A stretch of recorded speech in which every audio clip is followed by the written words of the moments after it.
ನಮಸ್ಕಾರ ಗೆಳೆಯರಿ, stock market Kannada ಚಾನಲ್ಗೆ ಸ್ವಾಗತ ಸುಸ್ವಾಗತ. ಗೆಳೆಯರಿ, ವಿಡಿಯೋದಲ್ಲಿ 2 ಬ್ಯಾಂಕಿಂಗ್ ಸ್ಟಾಕ್ಗಳ ಬಗ್ಗೆ ಕವರ್ ಮಾಡ್ತಾ ಇದ್ದೀನಿ. 2 ಸ್ಟಾಕ್ಗಳಿಗೆ ಸಂಬಂಧಪಟ್ಟಂತೆ ಒಂದು ನ್ಯೂಸ್ ಇದೆ. ಜೊತೆಗೆ ಇದರಲ್ಲಿ ಒಂದು ಬ್ಯಾಂಕ್ ಇವತ್ತು ತನ್ನ Q4 ರಿಸಲ್ಟ್ ಅನ್ನು ಅನೌನ್ಸ್ ಮಾಡಿದೆ. ಆ ರಿಸಲ್ಟ್ ಹೇಗಿದೆ ಅನ್ನೋದನ್ನು ಕೂಡ ನಾವು ಈ ವಿಡಿಯೋದಲ್ಲಿ ತಿಳ್ಕೊಳ್ಳುವಂತ ಪ್ರಯತ್ನ ಮಾಡೋಣ. ಆಸ್ ಯೂಶುವಲ್ ಸ್ಟಾಕ್ಗಳಿಗೆ ಹೋಗೋದಕ್ಕೆ ಮುಂಚೆ ಡಿಸ್ಕ್ಲೇಮರ್ ಕೊಡ್ಲಿಕ್ಕೆ ಇಷ್ಟಪಡ್ತೀನಿ. ಇಲ್ಲಿ ಕವರ್ ಮಾಡ್ತಿರೋಂಥ ಯಾವುದೇ ಸ್ಟಾಕ್ ಅನ್ನು ಕೂಡ ರೆಕಮೆಂಡ್ ಮಾಡ್ತಿಲ್ಲ. ನೀವು ಫರ್ದರ್ ಸ್ಟಡಿ ಮಾಡಿ ಡಿಸಿಷನ್ ತಗೊಳ್ಬಹುದು. ಆಸ್ ಎ ಎಜುಕೇಶನಲ್ ಪರ್ಪಸ್ ನಾನು ಈ ವಿಡಿಯೋನ ನಿಮ್ಮ ಮುಂದೆ ತರ್ತಾ ಇದ್ದೀನಿ. ಸೊ ಗೆಳೆಯರೆ, ಮೊದಲನೇ ಸ್ಟಾಕ್ ಅನ್ನ ನಾವು ನೋಡೋದಾದ್ರೆ ಕೋಟಕ್ ಮಹೀಂದ್ರಾ ಬ್ಯಾಂಕ್ ಲಿಮಿಟೆಡ್ ನೋಡಬಹುದು. ಇವತ್ತು ಅರೌಂಡ್ 3% ಡೌನ್ ಫಾಲ್ ಕಂಡು ಬಂದಿದೆ. ಮೊನ್ನೆ ಕೂಡ ಈಗಾಗಲೇ ಒಂದು ನ್ಯೂಸ್ ನ ಕಾರಣಕ್ಕೆ ಡೌನ್ ಫಾಲ್ ಕಂಡು ಬಂದಿತ್ತು. ಅಂದ್ರೆ ಲಾಸ್ಟ್ ವೀಕ್ RBI ಕೆಲವು ಸರ್ವಿಸಸ್ಗೆ ಬ್ರೇಕ್ ಹಾಕಿತ್ತು. ಎಸ್ಪೆಷಲಿ ಹೊಸದಾಗಿ ಕ್ರೆಡಿಟ್ ಕಾರ್ಡ್ ಇಶ್ಯೂ ಮಾಡೋದಕ್ಕೆ ಬ್ರೇಕ್ ಹಾಕಿದೆ. ಜೊತೆಗೆ ಆನ್ಲೈನ್ ಮೂಲಕ ಕಸ್ಟಮರ್ಸ್ ಅನ್ನ ಸೆಳೆಯೋದಕ್ಕೆ ಬ್ರೇಕ್ ಹಾಕಿದೆ. ಈ ನ್ಯೂಸ್ ನ ಕಾರಣಕ್ಕೆ ಈಗಾಗಲೇ ಸ್ಟಾಕ್ ಅಂಡರ್ ಪರ್ಫಾರ್ಮೆನ್ಸ್ ಅನ್ನ ಮಾಡ್ತಾ ಇತ್ತು. ಇನ್ ಕೇಸ್ 5 ಡೇಸ್ ಪರ್ಫಾರ್ಮೆನ್ಸ್ ಅನ್ನು ನೋಡಿದ್ರೆ 5 ಡೇಸ್ ಅಲ್ಲಿ ಯಾಕೋ ಚಾರ್ಟ್ ಪ್ರಾಪರ್ ಕಾಣ್ತಾ ಇಲ್ಲ. ಒಂದ್ಸಲ ರಿಫ್ರೆಶ್ ಮಾಡ್ತೀನಿ, ನೋಡಬಹುದು. ನಾವು 5 ಡೇಸ್ ಪರ್ಫಾರ್ಮೆನ್ಸ್ ಅನ್ನು ನೋಡಿದ್ರೆ 4.5% ಡೌನ್ ಫಾಲ್ ಇದೆ. ಹಾಗೆ 1 ಮಂತ್ ಪರ್ಫಾರ್ಮೆನ್ಸ್ ಅನ್ನು ನೋಡಿದ್ರೆ ಅರೌಂಡ್ 9% ಡೌನ್ ಇದೆ. ಇದು ಈ ನ್ಯೂಸ್ ಬಂದ ಮೇಲೆ ಆಗಿದ್ದಂತ ಡೌನ್ ಫಾಲ್ ಅಂತ ಹೇಳ್ಬೋದು. ನೋಡಬಹುದು, ಫ್ಯೂ ಡೇಸ್ ಅಲ್ಲಿ 14-15% ಡೌನ್ ಆಗಿದೆ ಸ್ಟಾಕ್ ಹೈ ಇಂದ. ಸೊ ಇದರ ಡೌನ್ ಫಾಲ್ ಗೆ ಕಾರಣ ಗೊತ್ತಿತ್ತು. ಹಾಗೆ ನಿನ್ನೆ ಇನ್ನು ಒಂದು ಅಪ್ಡೇಟ್ ಬಂದಿದೆ. ಅದೇನು ಹೇಳ್ತಾರಲ್ಲ, ಗಾಯದ ಮೇಲೆ ಬರೆ ಅಂತ. ಸೊ ಆ ರೀತಿಯ ಅಪ್ಡೇಟ್ ಅಂತಾನೆ ಹೇಳ್ಬೋದು. ಯಾಕೆಂತಂದ್ರೆ ಕಂಪನಿಯ ಜಾಯಿಂಟ್ ಮ್ಯಾನೇಜಿಂಗ್ ಡೈರೆಕ್ಟರ್ ಆಗಿದ್ದಂತ KVS ಮಣಿಯನ್ ಅವರು ರಿಸೈನ್ ಮಾಡಿದ್ದಾರೆ. ಮಾರ್ನಿಂಗ್ ವಿಡಿಯೋದಲ್ಲಿ ಇದರ ಅಪ್ಡೇಟ್ ಅನ್ನು ಕೂಡ ಈಗಾಗಲೇ ಕೊಟ್ಟಿದ್ದೆ. ಈ ರೆಸಿಗ್ನೇಷನ್ ಸ್ಟಾಕ್ ಮೇಲೆ ನೆಗೆಟಿವ್ ಇಂಪ್ಯಾಕ್ಟ್ ಅನ್ನ ಮಾಡಿದೆ.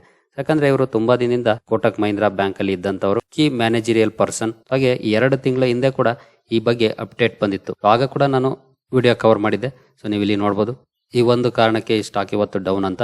ಆಕ್ಚುಲಿ ಯಾವತ್ತು ಅಂದ್ರೆ ಈ ವಿಡಿಯೋ ಕವರ್ ಮಾಡೋದಕ್ಕಿಂತ 3-4 ದಿನ ಮುಂಚೆಗೆ KVS ಮಣಿಯನ್ ಅವರ ಬಗ್ಗೆ ಒಂದು ಅಪ್ಡೇಟ್ ಬಂದಿತ್ತು. ಸೊ ಆ ಅಪ್ಡೇಟ್ ಏನಂತಂದ್ರೆ ಅವರು ಫೆಡರಲ್ ಬ್ಯಾಂಕ್ ಅನ್ನ ಜಾಯ್ನ್ ಆಗ್ತಾರೆ ಅಂತ. ಸೊ ಫೆಡರಲ್ ಬ್ಯಾಂಕ್ ಅನ್ನ ಜಾಯ್ನ್ ಆಗ್ತಾರೆ ಅಂತ ಸುದ್ದಿ ಕೇಳಿ ಫೆಡರಲ್ ಬ್ಯಾಂಕ್ ಅಲ್ಲಿ ಒಳ್ಳೆ ರ್ಯಾಲಿ ಕಂಡು ಬಂದಿತ್ತು. ಅದಾದ 3-4 ದಿನದಲ್ಲಿ ಕೋಟಕ್ ಮಹೀಂದ್ರಾ ಬ್ಯಾಂಕ್ ನ ಮ್ಯಾನೇಜ್ಮೆಂಟ್ ಅವರನ್ನ ಜಾಯಿಂಟ್ ಮ್ಯಾನೇಜಿಂಗ್ ಡೈರೆಕ್ಟರ್ ಆಗಿ ಅಪಾಯಿಂಟ್ ಮಾಡಿತು. ಹಾಗಾಗಿ ಅವರು ಹೋಗಲ್ಲ ಅಂತ ನ್ಯೂಸ್ ಬಂತು. ನಂತರ ಫೆಡರಲ್ ಬ್ಯಾಂಕ್ ಅಲ್ಲಿ ಡೌನ್ ಫಾಲ್ ಕಂಡು ಬಂತು. ನೀವು ಇಲ್ಲಿ ನೋಡಬಹುದು, ಫೆಡರಲ್ ಬ್ಯಾಂಕ್ ಕಾಣ್ತಾ ಇದೆ, ಸ್ಟಾಕ್ 154 ರೂಪಾಯಿ ಟ್ರೇಡ್ ಆಗ್ತಾ ಇತ್ತು. ಆಗ 2 ಮಂತ್ಸ್ ಬಿಫೋರ್ ಇದು ಅವರ ಎಕ್ಸಿಟ್ ಅನ್ನ ತಡೀಲಿಕ್ಕೆ ಕೋಟಕ್ ಮಹೀಂದ್ರಾ ಬ್ಯಾಂಕ್ ಅವತ್ತು ಆ ನಿರ್ಧಾರವನ್ನು ತಗೊಂಡಿತ್ತು. ಸೊ ಫೈನಲಿ ಈಗ ಅವರು ಎಕ್ಸಿಟ್ ಆಗಿದ್ದಾರೆ. ಜೊತೆಗೆ ಅವರು ಫೆಡರಲ್ ಬ್ಯಾಂಕ್ ಅನ್ನ ಜಾಯಿನ್ ಆಗ್ಬಹುದು ಅನ್ನೋಂತ ನ್ಯೂಸ್ ಕೂಡ ಇದೆ. ಸೊ ನೀವು ಇಲ್ಲಿ ನೋಡಬಹುದು, KVS ಮಣಿಯನ್ ಅಂತ ಕೊಟ್ರೆ KVS Manian likely to join Federal Bank after stepping down from Kotak Mahindra. ಇವರು ಒಳ್ಳೆ ಎಕ್ಸ್ಪೀರಿಯನ್ಸ್ಡ್ ವ್ಯಕ್ತಿ. ಸೊ ಇವರು ಫೆಡರಲ್ ಬ್ಯಾಂಕ್ ಅನ್ನ ಈಗ CEO ಆಗಿ ಜಾಯಿನ್ ಆಗ್ತಾರೆ ಅನ್ನೋಂತ ಸುದ್ದಿಗಳು ಕೇಳಿ ಬರ್ತಾ ಇದೆ. ಇದು ಎಷ್ಟರ ಮಟ್ಟಿಗೆ ನಿಜ ಆಗುತ್ತೋ ಗೊತ್ತಿಲ್ಲ. ಈಗಾಗಲೇ ಫೆಡರಲ್ ಬ್ಯಾಂಕ್ ಅಲ್ಲಿ ಶ್ಯಾಮ್ ಶ್ರೀನಿವಾಸನ್ ಅವರು MD ಅಂಡ್ CEO ಆಗಿದ್ದಾರೆ. ಇವರ ಟರ್ಮ್ ಮುಗಿತಾ ಇದೆ. According to RBI rules 2 term ಮಾತ್ರ ಇವರು ಇರಬೇಕು ಅಂತ ಇದೆ. ಈಗ 2 ಟರ್ಮ್ ಆಗ್ತಾ ಇದೆ. ಹಾಗಾಗಿ ಅವರು ಎಕ್ಸಿಟ್ ಆಗ್ಲೇಬೇಕು, ಹೊಸ ಮ್ಯಾನೇಜ್ಮೆಂಟ್ ಅನ್ನ ತರಲೇಬೇಕು CEO ರೋಲ್ಗೆ. ಆ ಕಾರಣಕ್ಕಾಗಿ ಹೊಸ ಮ್ಯಾನೇಜ್ಮೆಂಟ್ ನ ಹುಡುಕಾಟದಲ್ಲಿ ಇತ್ತು, ಅಂದ್ರೆ ಈ CEO ಹುಡುಕಾಟದಲ್ಲಿ ಇತ್ತು ಫೆಡರಲ್ ಬ್ಯಾಂಕ್. ಅವರಿಗೆ ಒಳ್ಳೆ ವ್ಯಕ್ತಿಯಾಗಿ ಕಂಡಿದ್ದು KVS ಮಣಿಯನ್. 2 ತಿಂಗಳ ಮುಂಚೆ ಇದಕ್ಕೆ ಸಂಬಂಧಪಟ್ಟಂತೆ ನ್ಯೂಸ್ ಕೂಡ ಬಂತು. ಅದರ ನಂತರ ಇವರು ಮೊದಲಿಗೆ ಡೈರೆಕ್ಟರ್ ಆಗಿದ್ದವರು ಕೋಟಕ್ ಮಹೀಂದ್ರಾ ಬ್ಯಾಂಕ್ ಅಲ್ಲಿ. 2 ತಿಂಗಳ ಮುಂಚೆ ಅವರನ್ನ ಜಾಯಿಂಟ್ ಮ್ಯಾನೇಜಿಂಗ್ ಡೈರೆಕ್ಟರ್ ಆಗಿ ಅಪಾಯಿಂಟ್ ಮಾಡಿತು ಕೋಟಕ್ ಮಹೀಂದ್ರಾ ಬ್ಯಾಂಕ್. ಈಗ ಅಲ್ಲಿಂದ ಕೂಡ ಎಕ್ಸಿಟ್ ಆಗ್ತಿದ್ದಾರೆ. ಇವರು ಎಕ್ಸಿಟ್ ಆಗ್ತಿರೆ ಅನ್ನೋ ಸುದ್ದಿ ಕೇಳಿ ಈಗ ಸುದ್ದಿಗಳು ಹರಿದಾಡ್ತಾ ಇದೆ, ಫೆಡರಲ್ ಬ್ಯಾಂಕ್ ಅನ್ನ ಇವರು ಜಾಯ್ನ್ ಆಗ್ಬೋದು ಅಂತ. ಆದ್ರೆ ಅಫಿಷಿಯಲ್ ನ್ಯೂಸ್ ಇಲ್ಲಿವರೆಗೂ ಬಂದಿಲ್ಲ. ಸೊ ಒನ್ಸ್ ಅಫಿಷಿಯಲ್ ನ್ಯೂಸ್ ಬಂದ ಮೇಲೆ ಅದು ಕನ್ಫರ್ಮ್ ಆಗೋದು. ಯಾಕಂದ್ರೆ ಫೆಡರಲ್ ಬ್ಯಾಂಕ್ ತನ್ನ ಎಕ್ಸ್ಚೇಂಜ್ ಫೈಲಿಂಗ್ ಅಲ್ಲಿ ತಿಳಿಸುತ್ತೆ ಮುಂದಿನ ದಿನಗಳಲ್ಲಿ. ಇನ್ ಕೇಸ್ ಇವರನ್ನೇ ಸೆಲೆಕ್ಟ್ ಮಾಡಿದ್ರೆ, ಇವರು ಫೆಡರಲ್ ಬ್ಯಾಂಕ್ ಅನ್ನ ಜಾಯ್ನ್ ಆಗೋದಾದ್ರೆ ಖಂಡಿತ ಅಫಿಷಿಯಲಿ ಎಕ್ಸ್ಚೇಂಜ್ ಫೈಲಿಂಗ್ ಅಲ್ಲಿ ತಿಳಿಸುತ್ತೆ. ಅಲ್ಲಿವರೆಗೂ ಕೂಡ ನಾವು ವೆಯ್ಟ್ ಮಾಡಬೇಕಾಗುತ್ತೆ. ಸೊ ಈಗಂತೂ ಡಿಸಿಷನ್ ತಗೊಳ್ಳಿಕ್ಕೆ ಆಗೋದಿಲ್ಲ. ಬಟ್ ಪ್ರಾಬಬ್ಲಿ ಇವರು ಫೆಡರಲ್ ಬ್ಯಾಂಕ್ ಅನ್ನ ಜಾಯ್ನ್ ಆಗ್ಬೋದು ಅನ್ನೋಂತ ಸುದ್ದಿ ಎಲ್ಲ ಕಡೆ ಹರಿದಾಡ್ತಾ ಇದೆ. ಇಲ್ಲೂ ಕೂಡ ನೋಡಬಹುದು. ಸೊ ಜೊತೆಗೆ ಕಂಪನಿ ರಿಸಲ್ಟ್ ಕೂಡ ಇವತ್ತು ಅನೌನ್ಸ್ ಮಾಡಿದೆ. ಸೊ ರಿಸಲ್ಟ್ ಕೂಡ ನಾವು ನೋಡೋಣ. ಈಗಾಗಲೇ ಫೆಡರಲ್ ಬ್ಯಾಂಕ್ ಅಲ್ಲಿ ಒಳ್ಳೆ ಪರ್ಫಾರ್ಮೆನ್ಸ್ ಕೂಡ ಇವತ್ತು ಕಂಡು ಬಂದಿದೆ. ನೋಡೋಣ ಕಂಪನಿಯ ರಿಸಲ್ಟ್ ಹೇಗಿದೆ ಅಂತ. ಕಂಪನಿ ಸಬ್ಮಿಟ್ ಮಾಡಿರುವಂತಹ PDF ಫೈಲ್ ಅನ್ನು ಓಪನ್ ಮಾಡಿದ್ದೀನಿ. ಸೊ ಕಂಪನಿ ಡಿವಿಡೆಂಡ್ ಕೂಡ ಅನೌನ್ಸ್ ಮಾಡಿದೆ. ನೀವು ಇಲ್ಲಿ ನೋಡಬಹುದು, final dividend ₹1.2 per equity share, ಅಂದ್ರೆ ₹1.20 ಡಿವಿಡೆಂಡ್ ಕೂಡ ಅನೌನ್ಸ್ ಮಾಡಿದೆ ಪರ್ ಶೇರ್. ಹಾಗೆ ಇದಕ್ಕೆ ಶೇರ್ ಹೋಲ್ಡರ್ಸ್ ಅಪ್ರೂವಲ್ ಬೇಕಾಗುತ್ತೆ. ಯಾಕಂದ್ರೆ ಫೈನಲ್ ಡಿವಿಡೆಂಡ್ ಆಗಿರೋದ್ರಿಂದ ಒಂದು ಶೇರ್ ಹೋಲ್ಡರ್ ಅಪ್ರೂವಲ್ ಆದ್ಮೇಲೆ ಶೇರ್ ಹೋಲ್ಡರ್ಸ್ಗೆ ಸಿಗುತ್ತೆ. ಹಾಗೆ ಇದಕ್ಕೆ ಸಂಬಂಧಪಟ್ಟಂತೆ ಡೇಟ್ ಅನ್ನು ಕೂಡ ಮುಂದಿನ ದಿನಗಳಲ್ಲಿ ಅನೌನ್ಸ್ಮೆಂಟ್ ಮಾಡುತ್ತೆ. ನನಗೆ ಕಂಪನಿಯ ಕನ್ಸಾಲಿಡೇಟೆಡ್ ನಂಬರ್ಸ್ ಅನ್ನು ಓಪನ್ ಮಾಡಿದ್ದೀನಿ. ಸೀಕ್ವೆನ್ಸ್ ನೋಡಬಹುದು, ಮಾರ್ಚ್, ಡಿಸೆಂಬರ್, ಮಾರ್ಚ್ ಇದೆ. ನಾವು ಕಂಪನಿಯ ಟೋಟಲ್ ಇನ್ಕಮ್ ಅನ್ನು ನೋಡೋದಾದ್ರೆ ಇಂದಿನ ವರ್ಷ ನೋಡಬಹುದು 5,78,068 ಇತ್ತು. ಅಂದ್ರೆ ಇದೆಲ್ಲಾನು ಕೂಡ ಲಕ್ಷಗಳಲ್ಲಿದೆ ಅಮೌಂಟ್, ರುಪೀಸ್ ಇನ್ ಲ್ಯಾಕ್ಸ್ ನೋಡಬಹುದು.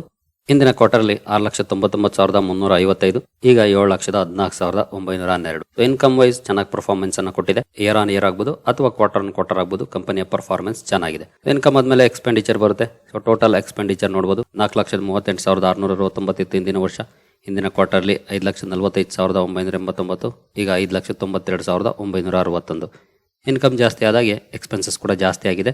ಇನ್ಕಮ್ ಇಂದ ಎಕ್ಸ್ಪೆಂಡಿಚರ್ ಕಳೆದ್ಮೇಲೆ ನಮಗೆ PBT ಸಿಗುತ್ತೆ, ಬಿಫೋರ್ ಪ್ರಾವಿಷನಿಂಗ್ ಅಂಡ್ ಕಂಟಿಜೆನ್ಸೀಸ್ ಅಥವಾ ಆಪರೇಟಿಂಗ್ ಪ್ರಾಫಿಟ್ ಅಂತ ಕೂಡ ಕರೀಬಹುದು.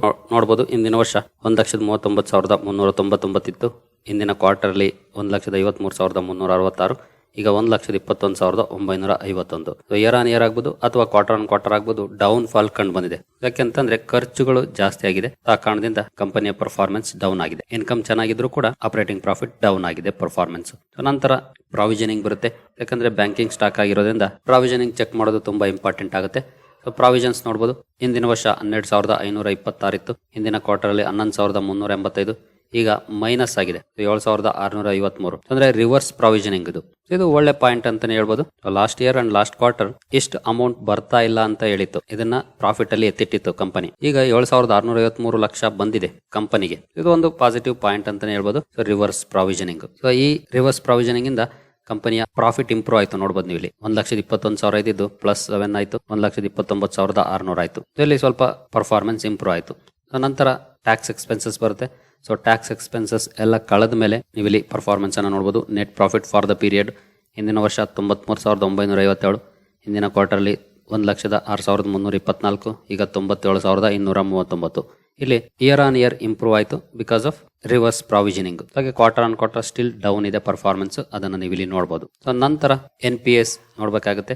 ಇದೊಂದು ಬ್ಯಾಂಕಿಂಗ್ ಸ್ಟಾಕ್ ಆಗಿರೋದ್ರಿಂದ ಗ್ರಾಸ್ NPA ನೋಡಬಹುದು. 2.35 ಇತ್ತು ಇಂದಿನ ವರ್ಷ, ಇಂದಿನ ಕ್ವಾರ್ಟರ್ಲಿ 2.28, ಈಗ 2.11.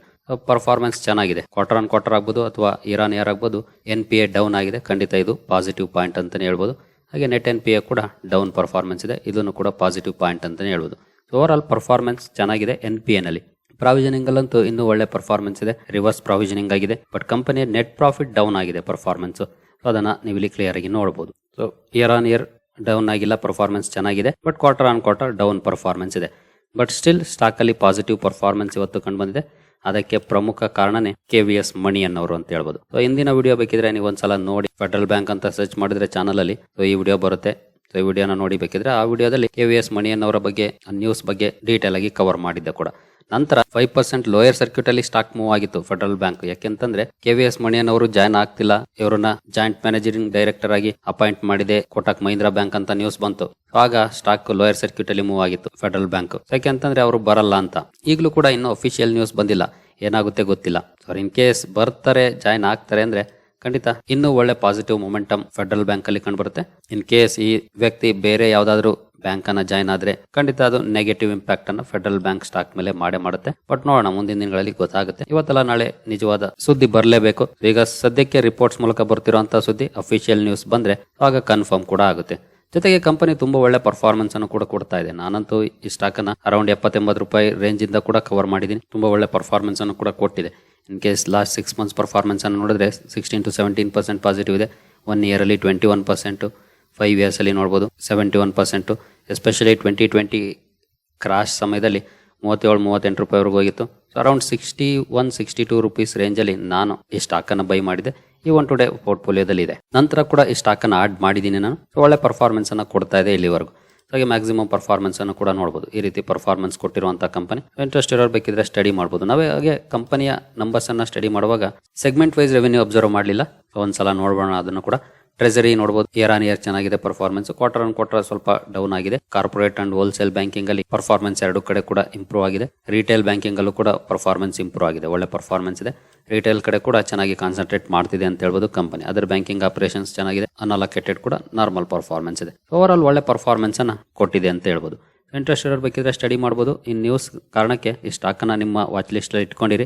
ಯಾವಾಗ ಬೇಕಾದ್ರೂ ಅಫಿಷಿಯಲ್ ನ್ಯೂಸ್ ಬರಬಹುದು. ಈಗಾಗಲೇ ಅವರು ರಿಸೈನ್ ಮಾಡಿದ್ದಾರೆ ಅಂತಂದ್ರೆ ಮೇ ಬಿ ಇನ್ನೊಂದು ವಾರದಲ್ಲಿ ಅಪ್ಡೇಟ್ ಬರೋ ಅಂತ ಚಾನ್ಸಸ್ ಇರುತ್ತೆ ಫೆಡರಲ್ ಬ್ಯಾಂಕ್ ಇಂದ, ಇನ್ ಕೇಸ್ ಅವರು ಜಾಯ್ನ್ ಆಗೋದಾದ್ರೆ. ಸೊ ನೋಡೋಣ ಯಾವ ರೀತಿ ಬರುತ್ತೆ ಅಫಿಷಿಯಲ್ ನ್ಯೂಸ್ ಅಂತ. ಇನ್ ಕೇಸ್ ನೆಗೆಟಿವ್ ಬಂದ್ರೆ ಅಬ್ವಿಯಸ್ಲಿ ಸ್ಟಾಕ್ ಅಲ್ಲಿ ನೆಗೆಟಿವ್ ಇಂಪ್ಯಾಕ್ಟ್ ಆಗುವಂತ ಸಾಧ್ಯತೆ ಇರುತ್ತೆ. ಅದೆಲ್ಲ ಶಾರ್ಟ್ ಟರ್ಮ್ ಇರುತ್ತೆ. ಅದಕ್ಕೆಲ್ಲ ನಾವು ತಲೆ ಕೆಡಿಸ್ಕೊಳ್ಳುವಂತ ಅವಶ್ಯಕತೆ ಇರೋದಿಲ್ಲ as A long term investor. ಸರಿ ಗೆಳೆಯರಿ, ಈ ವಿಡಿಯೋ ನಿಮಗೆ ಇಷ್ಟ ಆಗಿದೆ ಅಂದ್ಕೊಳ್ತೀನಿ. ಮುಂದಿನ ವಿಡಿಯೋದಲ್ಲಿ ಸಿಗೋಣ. ಅಲ್ಲಿವರೆಗೂ ಜೈ ಹಿಂದ್, ಜೈ ಕರ್ನಾಟಕ.